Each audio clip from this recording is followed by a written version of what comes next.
This phone has 8 cores in it.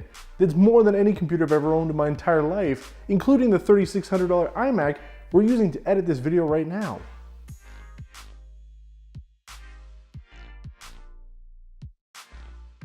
Hello, I'm Niall Livesey, and welcome to PRN Tech. Today we're looking at the Sony Xperia XZ1. This is an octa-core smartphone. It's got a 2.3 GHz quad-core and a 1.9 GHz quad-core processor slammed together. It's also got 4 gigs of RAM, 64 gigs of storage space, and probably one of the easiest ways to get SD storage onto a device that I've used so far. In fact, you just have to pull out the little side tab here, and it doesn't require any special tools or to remove the SIM card. You can just put your SDXC card in there and be able to add more storage to your device. Now this phone has a 5.2-inch 1080p HDR screen. It's one of the first phones to have an HDR10 compliant screen on it. Now we did notice it got a little dark with some things that we were watching or playing, and we kind of switched between using the vivid picture mode and regular picture mode. We have compared it to the Samsung Galaxy Note 8, which I know is a bigger phone, but it has a very similar style of display to it. And we also compared it to the iPhone 8 Plus. And overall, we do find that with the vivid mode, it has deeper colors, and they don't look as true as maybe we've seen on some other devices. It does get a little dark and a little heavy in some areas, but overall it does provide a nice experience if you're playing video games or things like that. Maybe not so much if you're trying to shoot photos or videos. It does get a little too dark for what you're trying to use it for. Now, speaking of the cameras, it's got a 19 megapixel camera on the back and a 13 megapixel on the front. It also allows you to do 3D modeling without the need of 2 cameras on the back. In fact, it's just got a single camera setup. You can model somebody's head or body or objects as well. It does work, but for the most part, any of this kind of tech we just see is something that people can demonstrate to other people. I don't think anybody's really using it in the real world.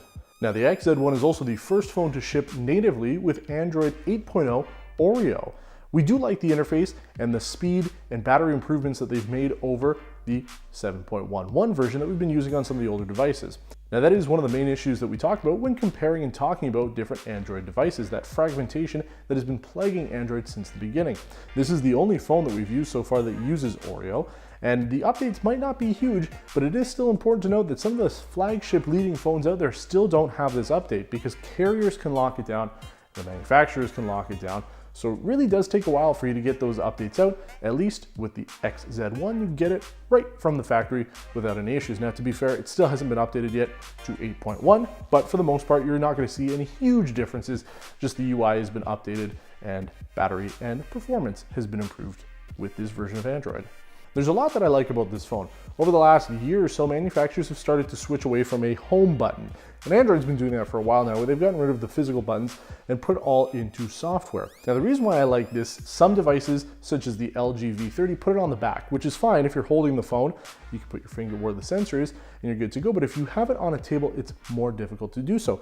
You can still do that more or less with this on the table, but this really works well if you're using it, holding it like you would normally. You just click the button and you log in right away. And it works pretty well. We've added a couple fingers onto the fingerprint sensor. It is much smaller, it's a much thinner fingerprint sensor because it is on the side of the phone. We found that it has worked very well when we wanted to get into the phone. Now, the form factor of this phone is smaller than something like the iPhone 8 Plus, which is our day-to-day phone, but it does have a good size form factor. The screen is a good size as well, even at 5.2 inches, which is smaller than the iPhone 8 Plus and certainly a lot smaller than the Samsung Galaxy Note 8, but I really do like the size of it. I've actually really enjoyed this phone a whole lot more than I thought it would. The last Sony Xperia phone we used was the PlayStation phone, the one that really came built in with PlayStation Store and the PlayStation Network, and that was 7-8 years ago. At least I think when we used it last. So this phone really, it gets rid of all of that Sony stuff. One of the things I really appreciate about this is it uses the Google UI. You don't have to go and change everything because they've made it their own with their own UI elements and their own keyboard and all this. It really comes as Google as it can get without going with something like the Google Pixel. And I really like that because I've really enjoyed just the UI experience. I haven't actually had to fumble around installing different themes, installing different keyboards. It was really good to go right out of the box, which is very rare for me when it comes to an Android device.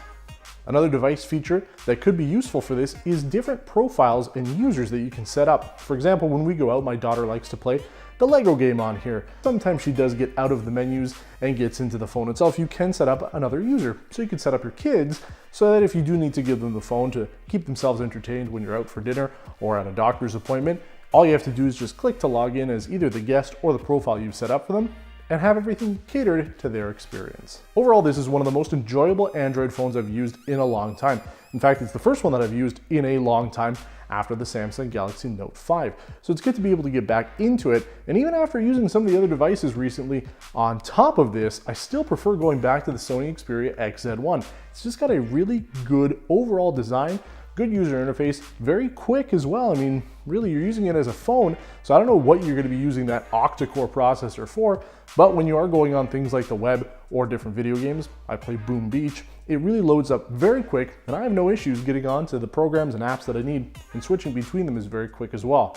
I think that this is a seriously good phone, and if somebody's looking for a no-fuss experience when it comes to Android, the Sony is the way to go. Thanks for watching this episode of PRN Tech on the Sony Xperia XZ1. If you have any questions about this device, please leave a comment below, and don't forget to like the video if you enjoyed it. Subscribe to our channel for more tech and automotive content like this, and until next time, take care.